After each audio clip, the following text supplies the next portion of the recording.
Oh, I haven't seen any of them. Yeah, I knew. I'm, Not your I'm, thing. yeah, I'm a hipster. I was hating Harry Potter before it was cool. Yeah. Yeah. I love it. I'm not gonna lie. Oh, I haven't. Um, yeah, my problem with Harry Potter is like it has a soft magic system. Oh, we're live, by the way. But yeah, hey Alice. Uh, yeah. Anyway, my problem with Harry Potter is the soft magic system. Like it's all wobbledy bibbledy. It's like how's magic work? You just woobidoodle boobidoodle, and Yeah. that's. I Yeah. mean, It was definitely super weak. Like I agree, but they have a lot of lore in there that's pretty deep and real. Like, but yeah, the practice of magic's kind of lame. They scried in a pool of blood in the new film. okay, So that was pretty sick. I was like, hey, they leveled up. Yay. they leveled up. They're doing Yeah. big boy magic. Yeah. Blood magic scrying. Yeah, that's pretty. I thought they get props for that. Yeah. Yeah, I will actually kick things off here in a second. I'm just getting the links up and everything. But Cool.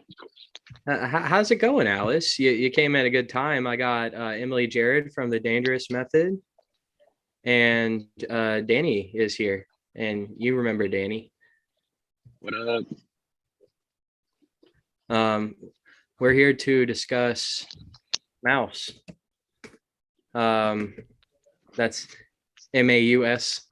Uh, if you didn't know, Alice, Mouse is a comic book by Art Spiegelman, and um, it's about his dad, uh, Vladek Spiegelman, and his story of how he survived uh, Poland in World War II.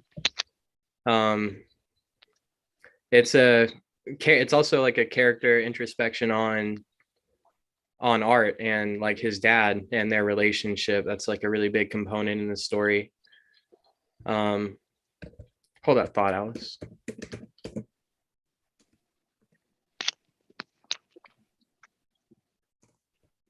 Or Emily, if you have anything to add on that while I'm doing this real quick, go ahead. Oh, yeah. So I didn't know what to expect out of this book. For sure. I had heard about it, and of course with the banning, I don't know, I was expecting some really hmm, like graphic, age inappropriate material, and it's really not. I think it's a very important work and can introduce the concept of like how complacency can lead to absolute tragedy in a way that younger people can understand. Mm. And I hate to see that it has been like taken out of curriculum, especially after reading it. I'm surprised that it was considered objectionable. Yeah, I think that's the what makes it so powerful, and I guess dangerous to the people that want it gone is Mm-hmm. it tells this brutal story in a way that is still hard but digestible for kids, and like Mm-hmm. it shows it in a way that they can like really like it almost hits harder because it's so I mean not harder than like, but it has this because of the poeticism to it. It like it's more accessible, and it also like it gets you, that's what it is, it gets you immersed in Mm-hmm. it because it's a comic book and he's such a good storyteller that um yeah, the I think that's what makes it so powerful, and that's that I understand that it's disturbing, but that's kind of the point. Like Mm-hmm. we don't need a nice Holocaust story. That's kind of No. Yeah. No, that's what makes it valuable. You know, it's like as bad as it can get in a way. Like it can always get worse in life, but like people, that's why like people are unaware that life can get that dark and evil. You know, that's why it's valuable. Yeah. Mhm. It's like, yeah, and that's like a real tragedy to me that like people would forget that, or like some people want people to forget that. Like we should, there's a part in the second one that I really, really like, where he is talking to, I'll see if I can find it real quick. It's in the first chapter. He's talking to interviewers after Art is. He's talking to interviewers about the first volume of Mouse, and just the back and forth here is really funny. If I can find it real quick.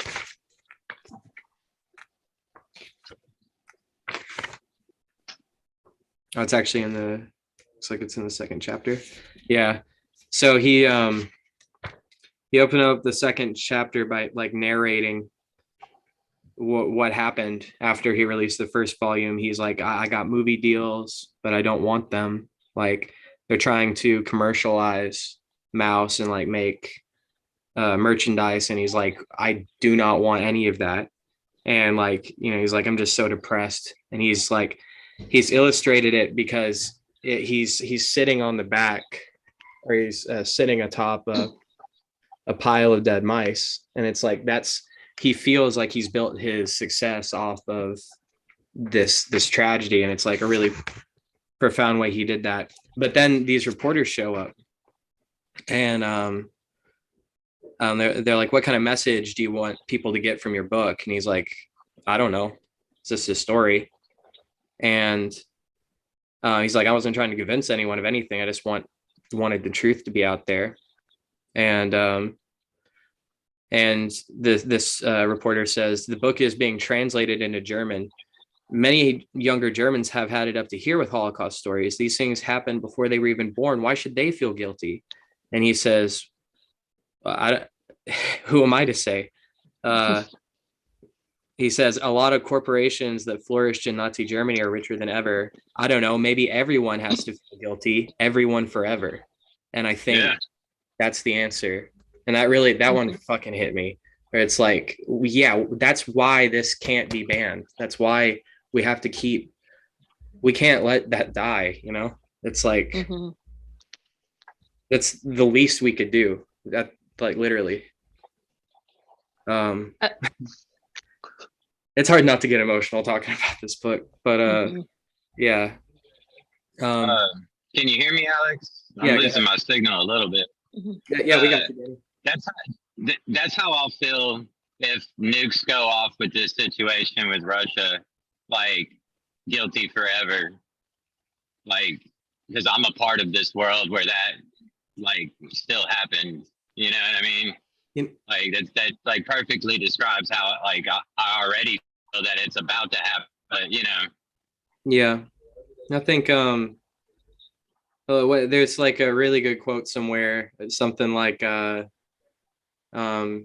evil, for evil to win, all a good man has to do is nothing, like let it happen. Like, and I don't want to like, I don't really necessarily like the narrative like guilt, like we like, well, I mean, yes, guilt in certain contexts, but like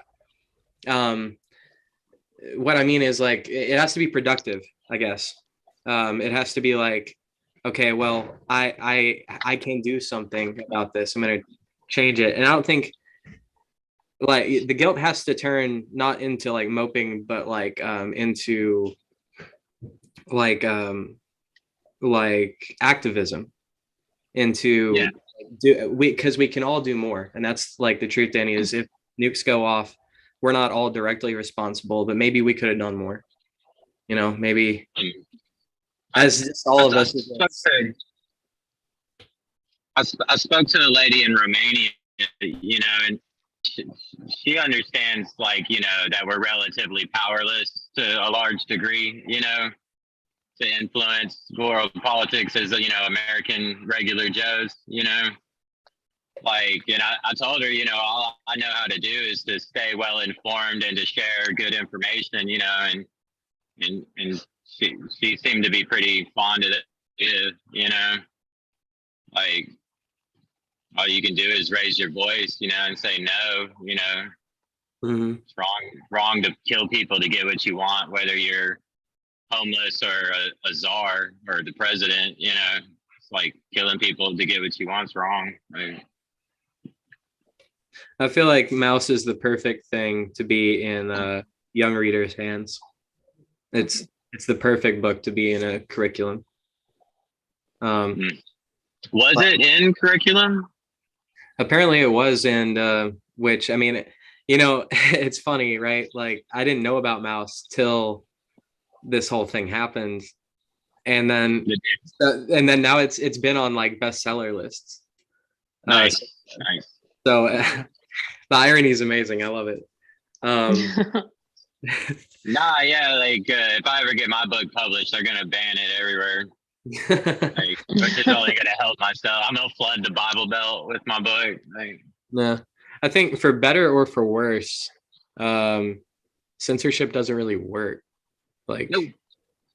It doesn't like whether it's a good thing or a bad thing. It's like it doesn't work really. It just makes it more interesting. Yeah. Well, if you want an outcome and you got to take away people's freedom to get it, it's never gonna work. Like you have to bring people's responsibility and freedom to the table. If things gonna thrive. I think I just realized too. We kind of have like a social censorship.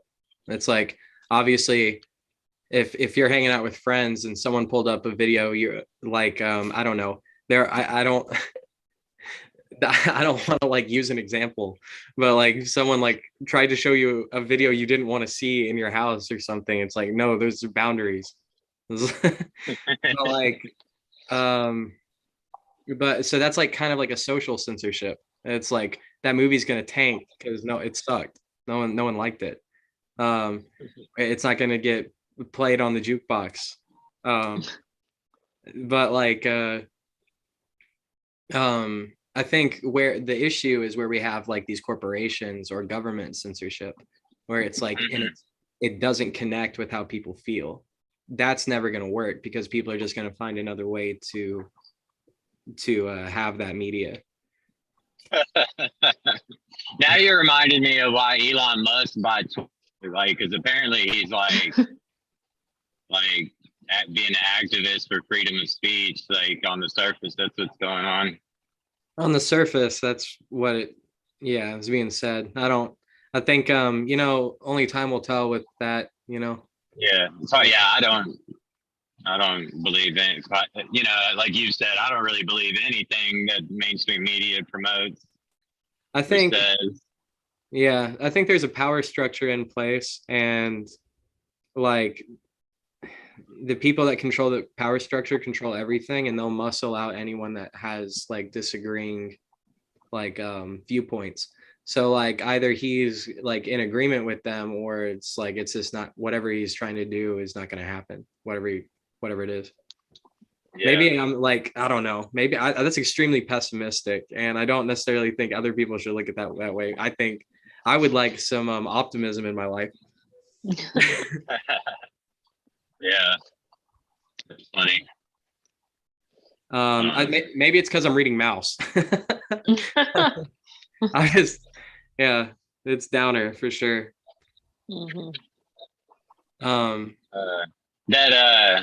That picture of him standing on top of all the bodies reminded me of Berserk when Griffin went through his transformation. He had to climb over all the bodies to get there. Yeah, he's a good illustrator too. Art did a really good job. Yeah. So the guy that wrote Mouse is like, I don't want to be Griffin.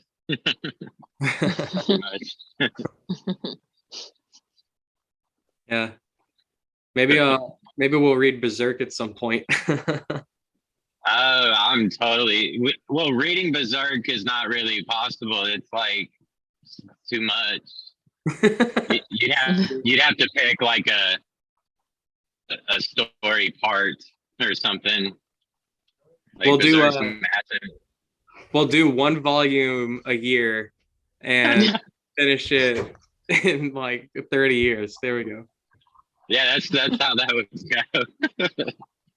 Oh man, Berserk's definitely some awesome subject material. Craziness.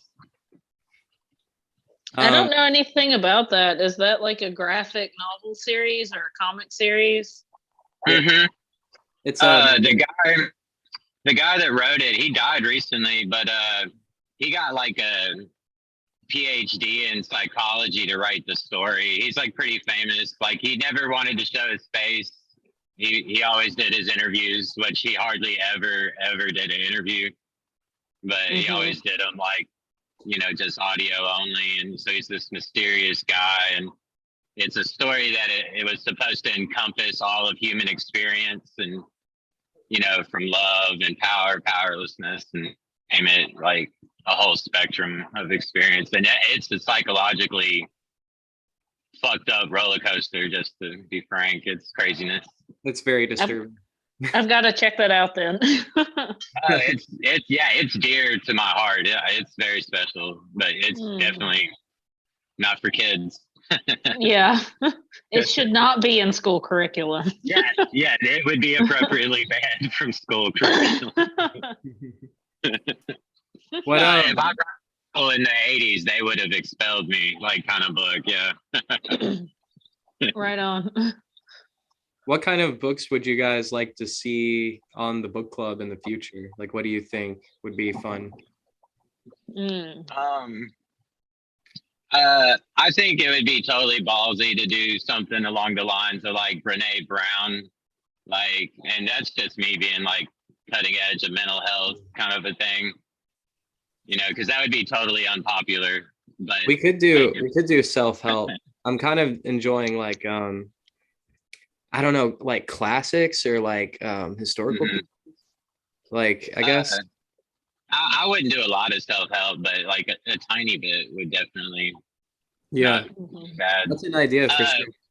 You should totally do the Wizard of Oz books. That what's his name, Frank Baum or something. What's his name? I can't remember. Frank L. Baum. Yeah. Yeah, that would be, because he was a Theosophist mystic wizard, so he's got all kind of shit in there. Those books are like twisted too. They're so good. Are they? I've never really read the books, but I know a lot about Theosophists, and I do know a lot about the Wizard of Oz. I just haven't gotten around to reading the books, which is another good reason. Yeah, the books are like a completely different experience than the movie. That's awesome. That's awesome. Okay, that's about what I expect. Is that a series of books? I believe so. Yeah, it's a series. I don't know how many books are in the series though. I think it's 3 to 6, somewhere in there. I could be wrong. Yeah, like, I've done a lot of research on it, just haven't read them.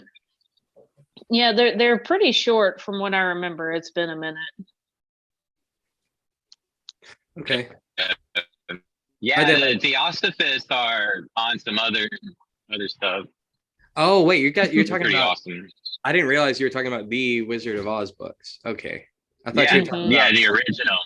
Okay. Yeah, yeah, that would be good. Okay. Yeah, that would be pretty cool. Yeah. And I I bet that's something that even if I didn't do the whole series, we could just do the first one and to see how it goes. Yeah.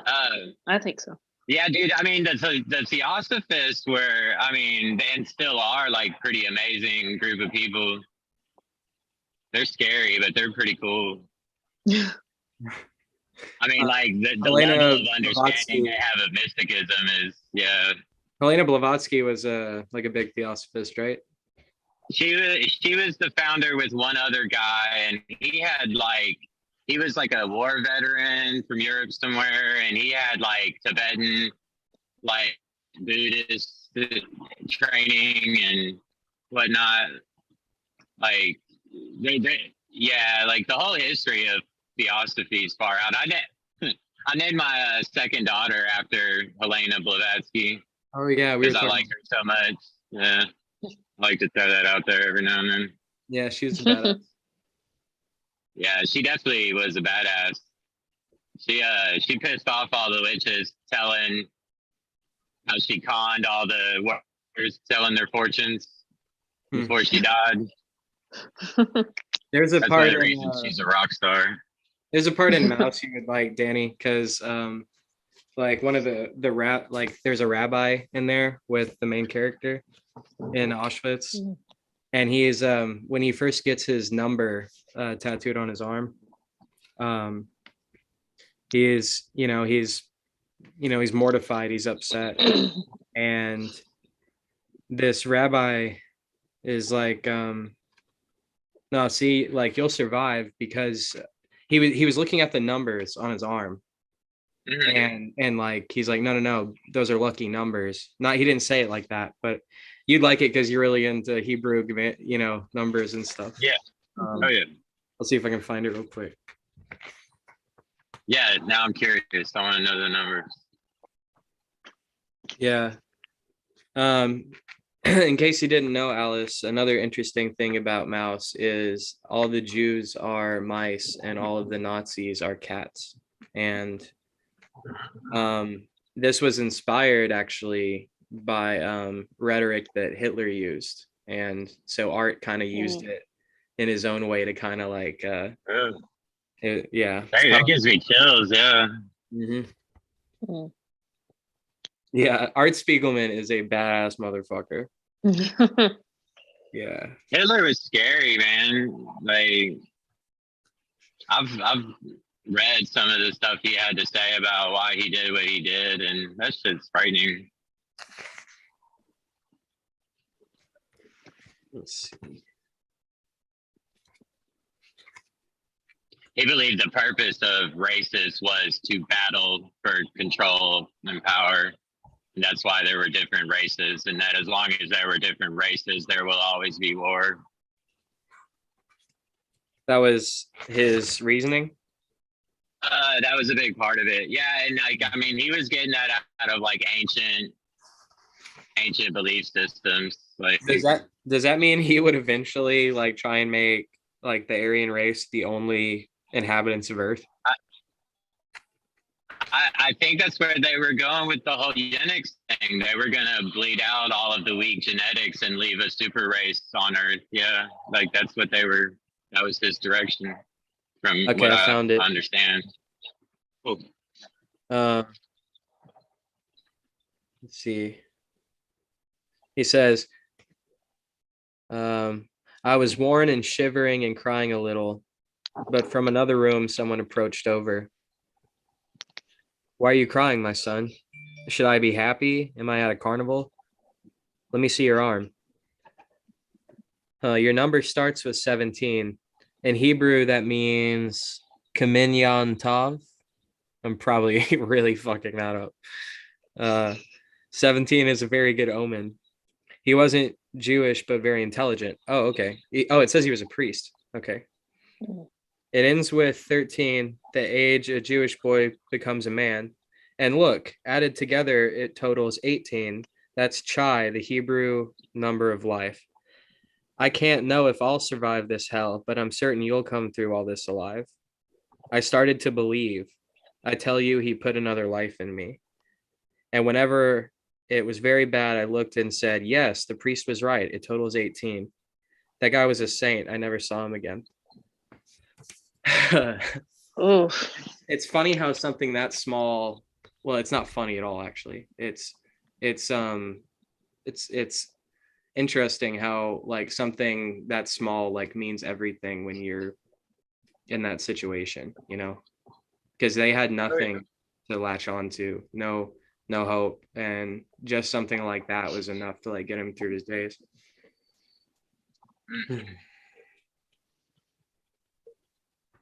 But yeah, I thought you thought that would be interesting, Danny. Danny's really like I'm numbers in Hebrew. Like I'm wishing I wasn't driving. Let me see. I can look up 17 real fast. I got a Commantria quick link. Oh, you got Yeah. apps? Wait, please do not die on please do not die on the podcast. No. No, Stop I it, Danny. regularly and write while I drive, and I'm not encouraging No. anybody to do that. But however, like I'm a professional. Been Don't try doing this this at a home, long, long Alice. time. Don't try this at home, Alice. That's right. Let's see. Come on, 17. Where you at? Here we go. What do you say? The 17 minute? Oh fuck. Let me find it again. I I got the word to dream adds up to 7. I love that. That's a good one. Hmm. It's a long list of words that add up to 17. While I'm looking for that again, do you have any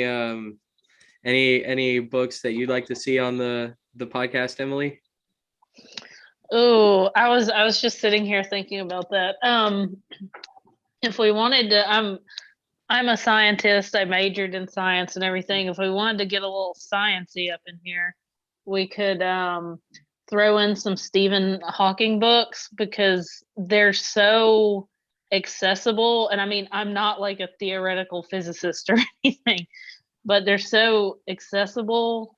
And I really like how he also incorporates like philosophy, theology, just like other more esoteric topics within science and physics and like marveling at the glory of the universe, but from a scientific wonder standpoint.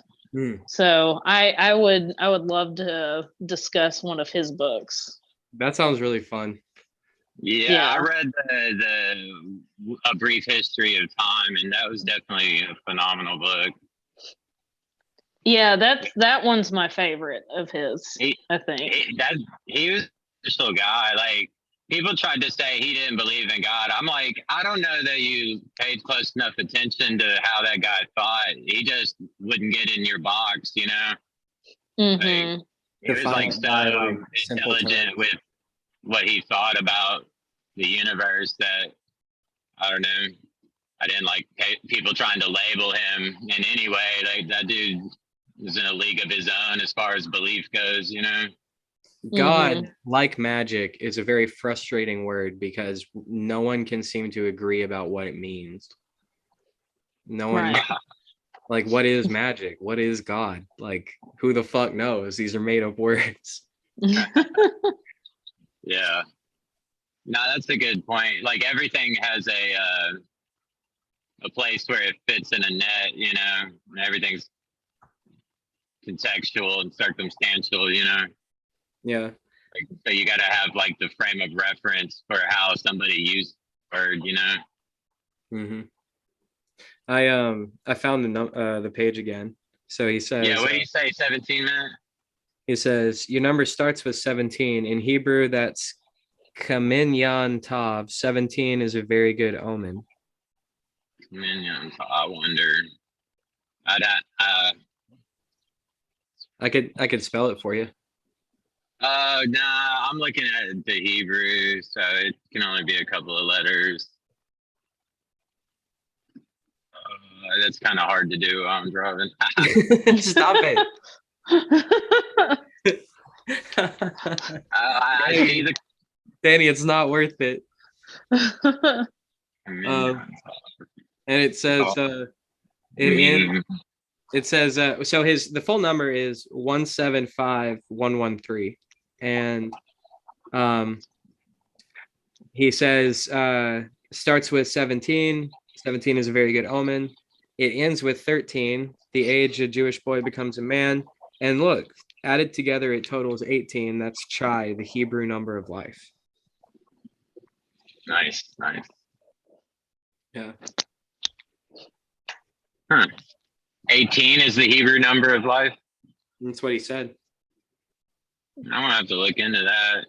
It's hilarious because it's 3-6. Huh. Yeah. The Oh shit. irony is Oh overwhelming. shit. That's funny. Wow. Irony is overwhelming at this moment. Dude, man, like I had no idea how deep Hebrew numbering stuff went until I met you, Danny. It's fucking nuts. Yeah, it's a really, really fun thing to get into, man. And it's like the people that wrote the Bible like used it fundamentally, and it's sad that people don't know a lot about it. But yeah, Yeah. every book of the Bible has a system of numbers hidden in it, every single one of them. And yeah, I've opened the door on how crazy it is, but yeah, that's another conversation.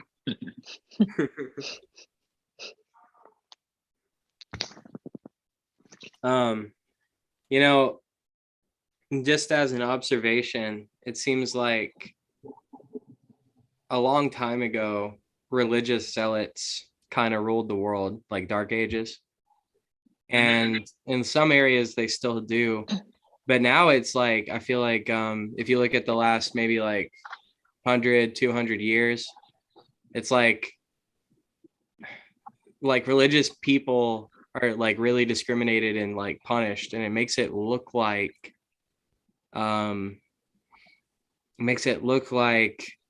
prophecy. It makes it look like what is described like in scripture, where it's like a great tribulation. It's I'm not that guy, but I almost like I like almost hate myself for like thinking in like what's like in end times kind of thinking, because it's like maybe that's just part of what, because I was raised that way. It's like with that in mind that like the world's gonna end one day. But I don't know. Yeah.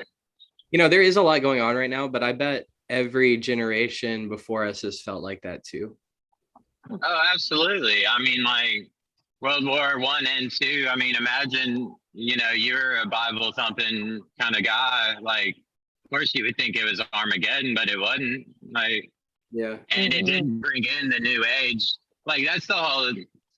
I don't know. Yeah, it's a type of brainwashing, man, to where you're fixated on this, and so you use it to interpret current events. And Yeah. there's a book about it's called 1000 AD or something like that, and like they thought the world was going to end on 999 New Year's Eve too, and it was about how the world lost its mind then, just like it did in the year 2000. And yeah, I have a lot of thoughts on that, but I don't like good.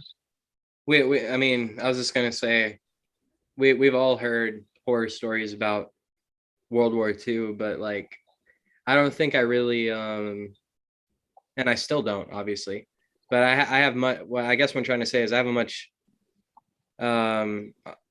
much deeper understanding of it now that I've read Mouse. And Mouse isn't like that complicated, but that's just a testament to how good of like it's written in such a way that children can read it. And like no, I'm just going back to, I think that is something that like children should have access to at the very least. Maybe not part of curriculum, but like in school libraries, public libraries, like kids should be able to access that.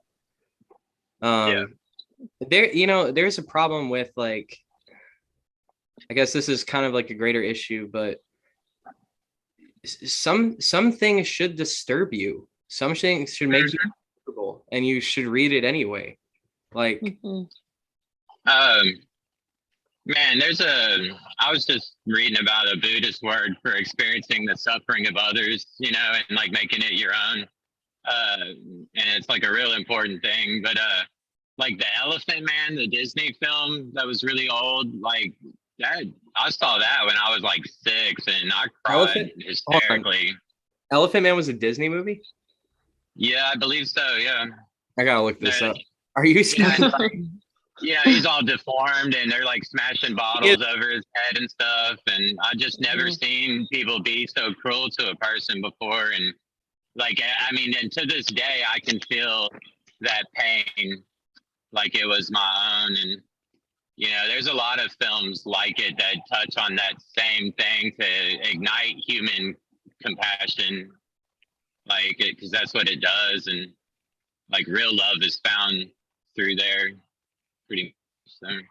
So it's I mean, it's detrimentally important for kids to have access to these kinds of experiences, like because the only other way to do it is when it sneaks up on you in life, and like films and books like that give you a buffer to prepare yourself for the kind of cruelty that can manifest in this world, Mhm. and like that shit can shatter and scar you so deep when you didn't see it come, you know. I am so glad I looked this movie up. I've never seen it, but Oh, you should watch it. it is not a Disney movie. Mhm. It's a Paramount movie. I already knew this, but it's a David Lynch film. So I Oof. was like, I was like, are you fucking kidding me? That's a Disney movie.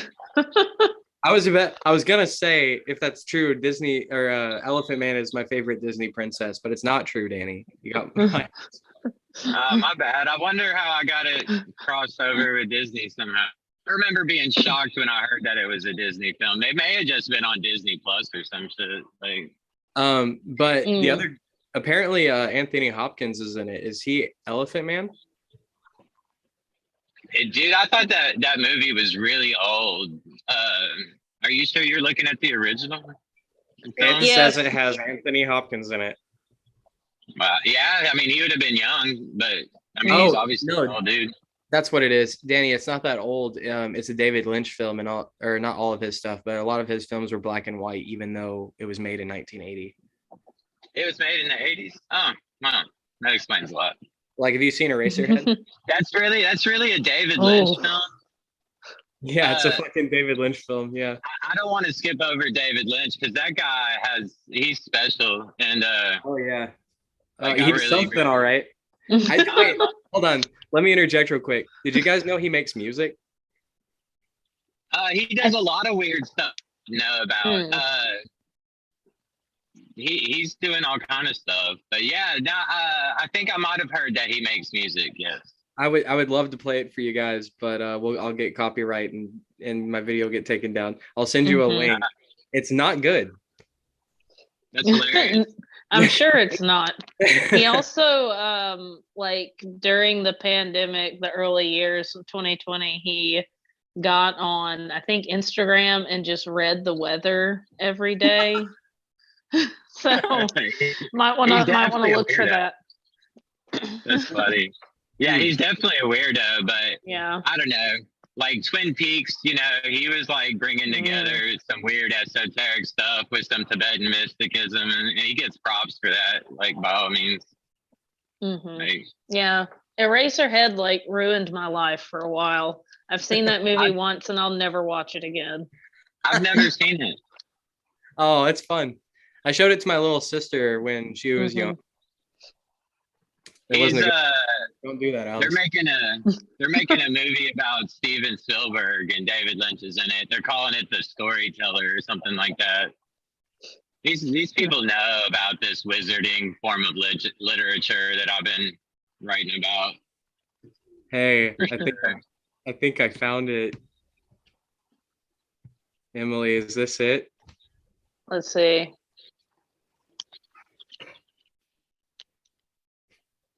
Yeah, I think that's it. Yep, that's it. That's the one. Okay. Yep. Okay, here we go. Here we go. Audio is disabled. Hold on.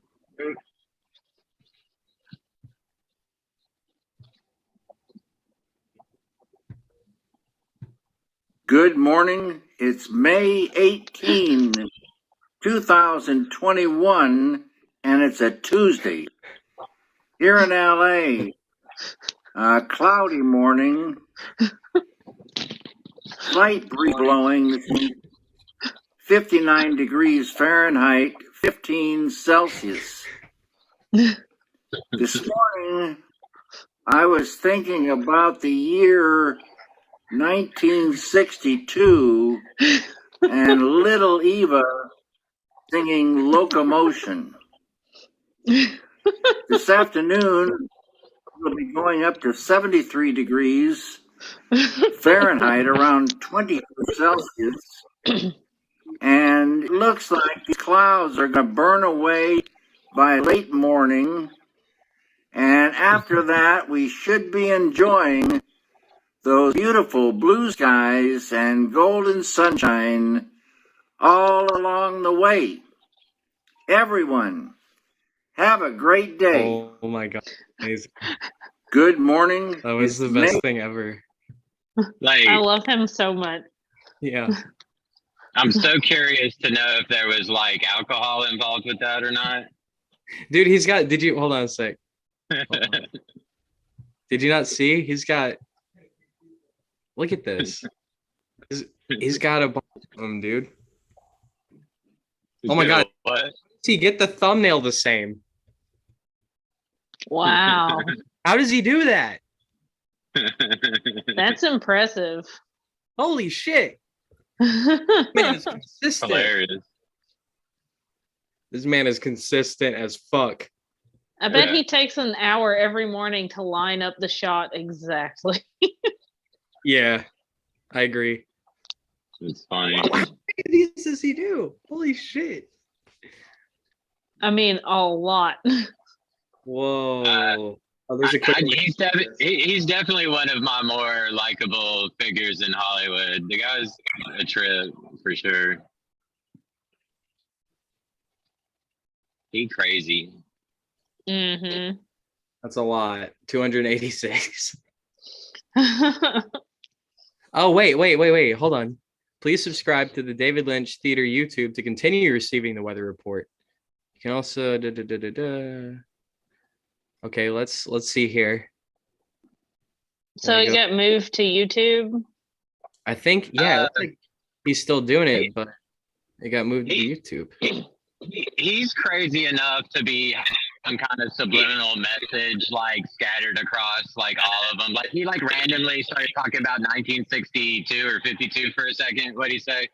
Like, yeah, 1962. Like he's bonkers enough to be like hiding some message in there somewhere.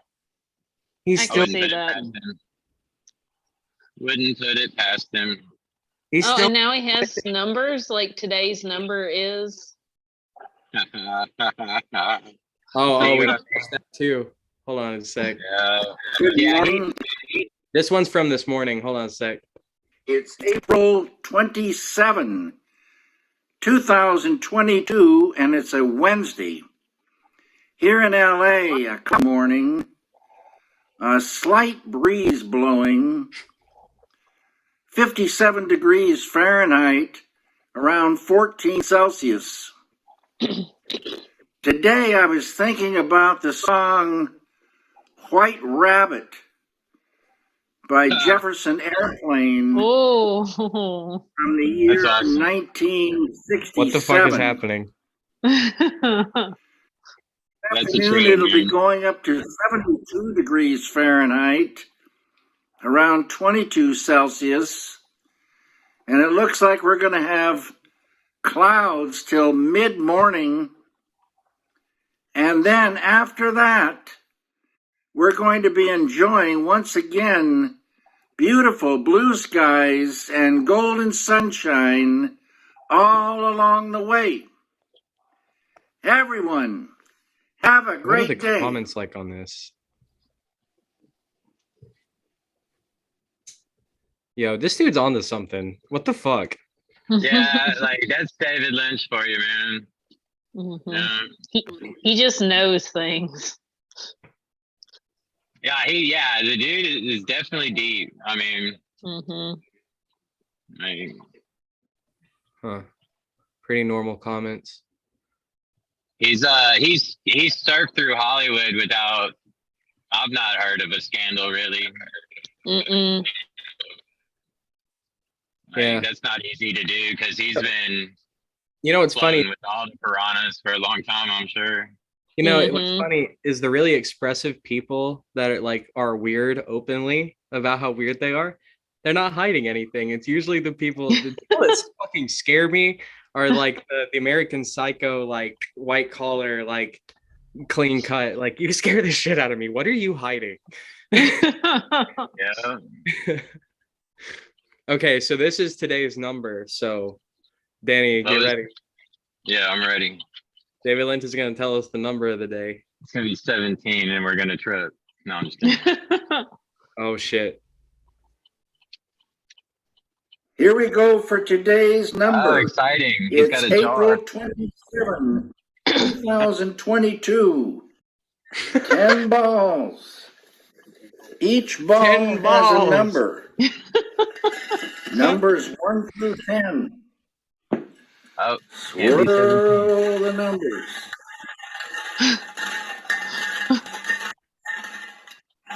Pick a number.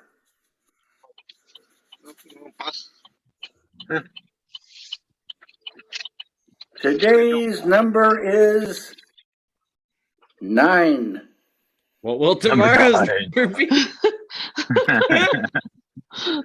Number 9.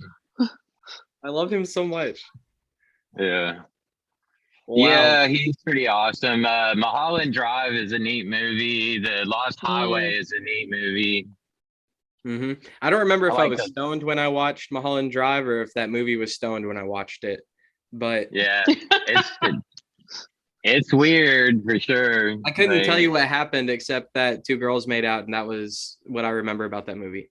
That was cool. I watched that at the Belcourt at midnight with no sleep from the day before, and I feel like I fell through a wormhole and ended up in a different universe, and that's where I reside now. Man, Belcourt, that's pretty awesome. That's a cool place. Is it still rocking and rolling? Yeah, they remodeled it and everything, so it doesn't quite have the same old charm that it did, but it's all right. Do they still smoke in there? Probably not. No, not anymore. Yeah, I saw a double feature, Kill Bill with what's I can't remember the Japanese film where all the high school students got a bomb on their neck and have to kill each other. Battle Royale. Yeah, I saw Battle Royale double feature with Kill Bill. Nice. Yeah. That's dope as fuck. I saw a Rocky Horror Picture Show for the first time there. Oh yeah, that's pretty classic. That's pretty classic. Best place to see it. I think I saw Spirited Away there too. That was cool. Good times.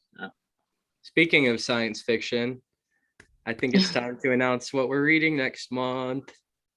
Oh boy. What is it? Someone want to give me a drum roll?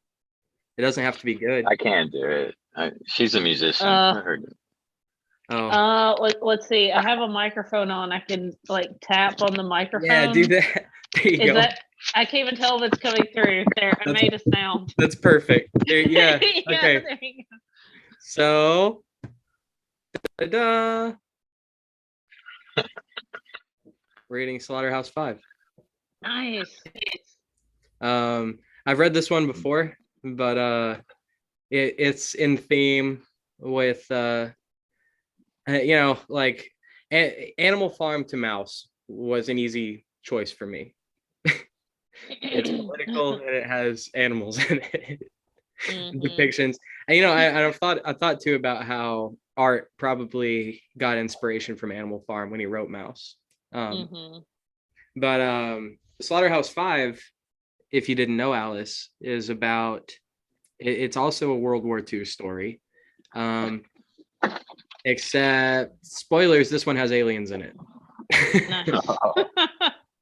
I've never read this book. I somehow missed out on it.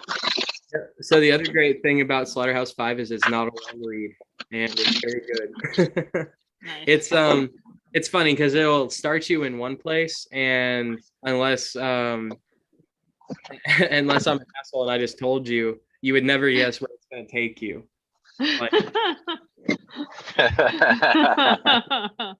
Like, yeah, it's a trip for sure. So I'm very excited to read this one next month. Yeah, and the book club is every Wednesday, or every not every Wednesday, every last Wednesday of the month is when we're going to be doing this. Yeah, this I actually, the first time I read Slaughterhouse-Five, actually I listened to it on Audible, and it was James Franco narrating it. And if you guys haven't read it and want to do it, I actually recommend doing it that way if you like Audible, because he did a really good job with the narration. Fun. Yeah, he's got a funny voice. Yeah. Yeah, I'm addicted to audiobooks because I drive a ton for work, so I cram a lot of books down listening to them while I drive. Danny, you would like Slaughterhouse-Five because there's a lot of repeated phrases, like phrases that come up, like they just keep popping up again, like in different places, like from different people. They might have done it, man. Yeah, they might have done a circle story, dude. I don't. Did I tell you about that Sufi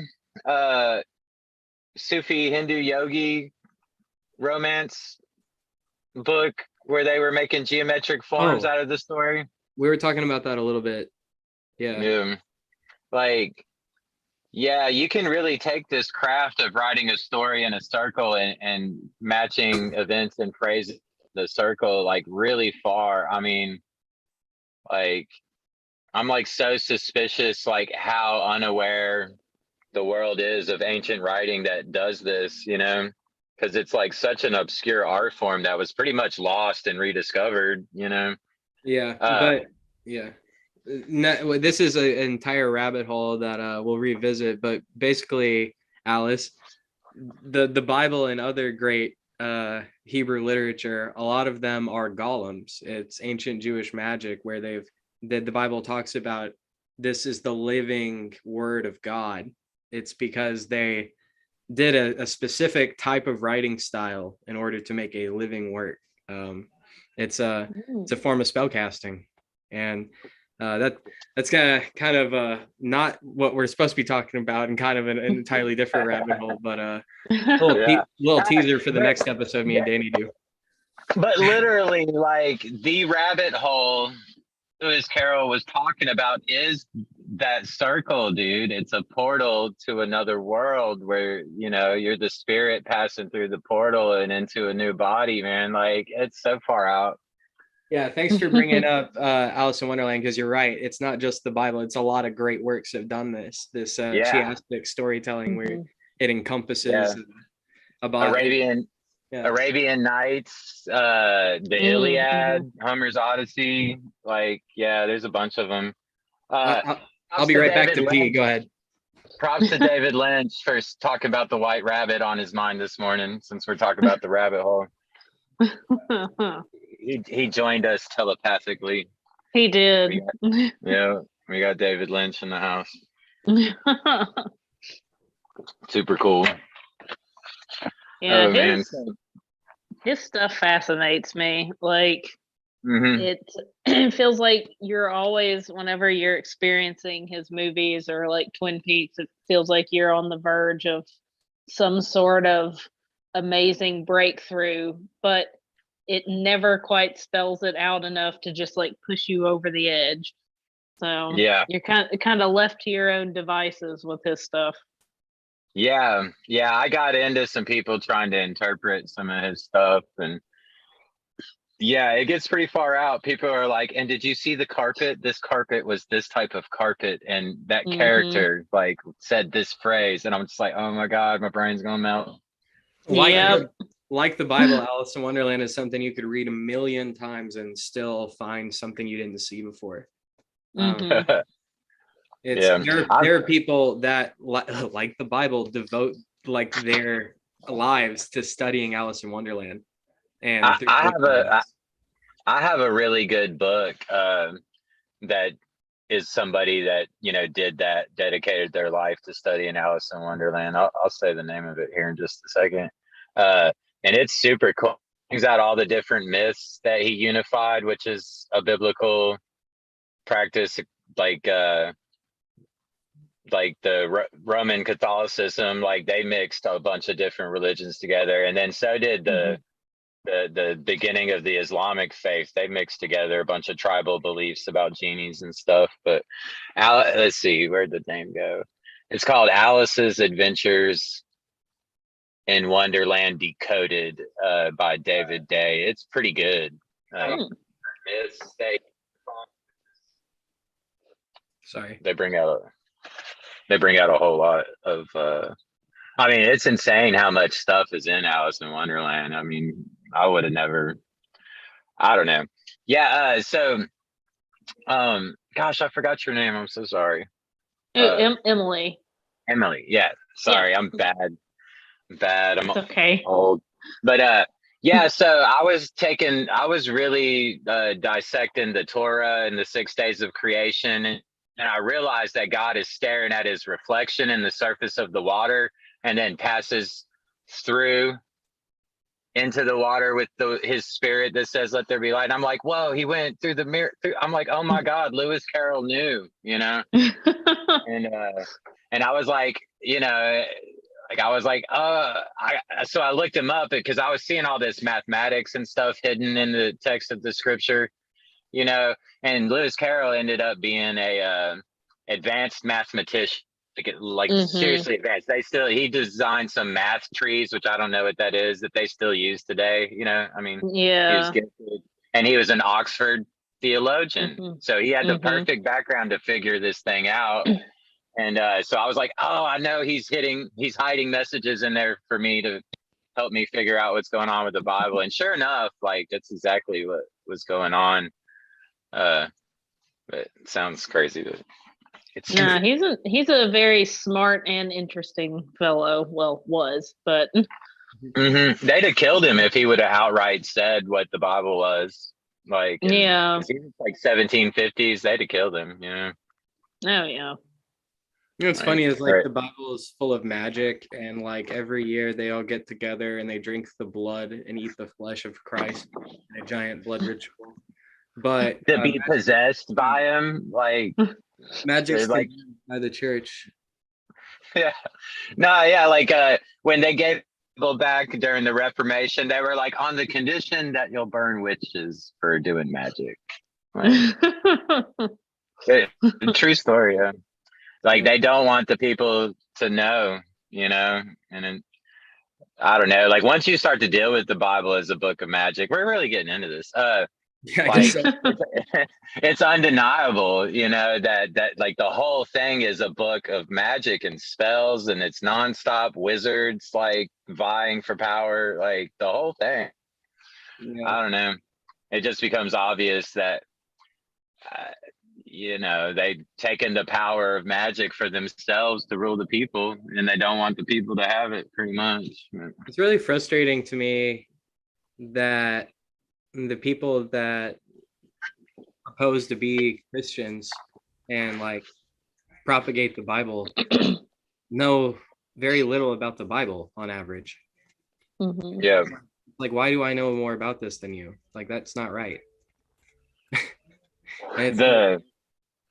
Go ahead. It's just like once you like really start to get into the magic system that the Bible's teaching, like the way that they wrote the dang books, because it's a collection of books, and it's its own genre. Like I always call it Hebrew literature just to keep it, in a genre or whatever. But it's the most marvelous and brilliant and just unimaginable thing that they did, and it's so sad that nobody knows. It's like on par with the pyramids on terms of like how advanced they were. Yeah. Like, because the numbers and like it's such a complex piece of work. Like, it's fascinating. That's why for thousands of years people have speculated, did a person even write this shit? Because like, what the fuck is it? Yeah. There's like messages hidden in it, like with numbers. Like, what the hell? Like I really think it's what it could be, like that. the spirit that's generating reality is alive and it wants to be known. And like, if if you can start to communicate with it, it'll quicken you with divine knowledge. And I think that's how it came into being, Right. like that's seems to be the suspicion. Like, and I mean, I find a lot of evidence for that in the world. Like a lot of the greatest people who have done the greatest things, like describe being quickened by, they describe like channeling, and connecting to something outside of themselves, guiding them, Yeah. So we have been going for over an hour, and Dang. we're approaching our time. But just in closing, I'll give you guys a minute too if you want. But I was just gonna say, like, Alice, if you found this conversation interesting and you haven't read Mouse already, I really encourage you to do so.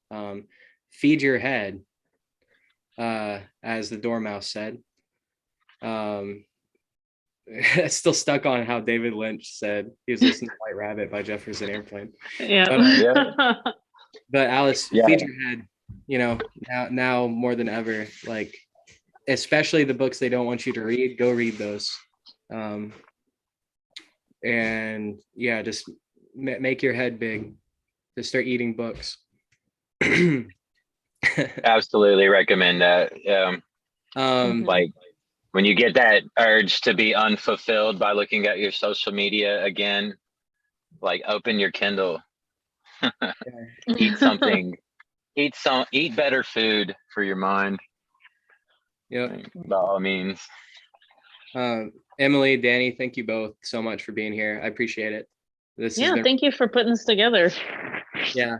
I kind of a theme, and you guys gave recommendations, but kind of a theme I want to do with this is books I think everyone should read, like important books, I guess. It doesn't have to be classics, it doesn't have to be fiction necessarily, but like not empty reading, like something that can benefit you by reading it. Absolutely. Yeah.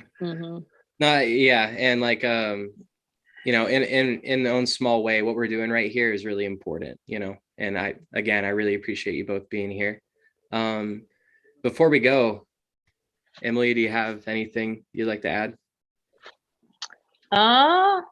Something that I thought about, just to, I guess, kind of bring it back around to another topic we had talked about, was how important it is to be uncomfortable, and that discomfort in like a media that you are consuming will often create mind expansion and empathy towards others. So especially with this book, I found myself uncomfortable a lot, and I like that. It's important. So seek out uncomfortable things. Yep. Couldn't agree more. The Buddhist face applauds on that one. If they don't really applaud, but yeah, like that's part of their doctrine. And I embrace the discomfort. We're all limited in what we can do in this world. It's easy to feel powerless right now. Happening is out of your hands, but that's something we can always do. We can always be increasing our knowledge and feeding our head. So like honoring the memory of the ones we lost. Like Mouse is great about educating you and making you feel like shit. Like we're obligated to not like let that overtake the world again, and like the Holocaust, like, man, like letting isolationism and superiority like infest society's ideologies, like that's what it can turn into. I think it's important to remember, like, also that happened like 80 years ago, right? Like, it's not that long ago. Not that long ago. No, you're right. Not that long. Oh my God. Yeah, you're right. So that. Well, it was the 40s, like 30, 1930s. Yeah, no, I was right. You gaslighted. Yeah. No, I meant that that's not that long a time. Oh. Yeah. Yeah, Yeah, I 80 started years doing is the not math that and then I did it long. wrong. And I'm like, well, Yeah, Danny's a math guy. I'm not going to question no, it. that's no, yeah, like that's like one lifetime away, you know. And it could Like, easily happen again. Look at like my North grand Korea right now. Look at China right now. North Korea is arguably worse. North Korea is arguably worse than the Holocaust. Like people don't really understand what's going on over there. Like It's been going on a long time. a long time. Like since then, I mean, it's like the Holocaust that didn't end over there, you know? Yeah, shout out to Yeonmi Park, I believe is her name, Yeah, the journalist from North Korea. Yeah, Yeonmi yeah, Park. Yeah, activist, North Korea. She escaped. Highly recommend after you're done here, Alice, go watch her because yeah. That's she'll tell important. you exactly how quick and how easy it is for the world to fall into where we've been previously, and that's something she really propagates and talks about a lot is how it could easily happen again. Yep. Danny, Yeah, props on that. Yeah. in closing, do you have anything to add, Danny? Nah, I said enough. Yeah, is talking to y'all. I appreciate all the good times for sure. And Alice, thank you for joining us. Yeah, as usual, you'll see us next week, and then at the end of next month, we're going to talk about Slaughterhouse. So do your homework. Okay, everyone, Yes, have a sir. good night. Bye, y'all. See ya.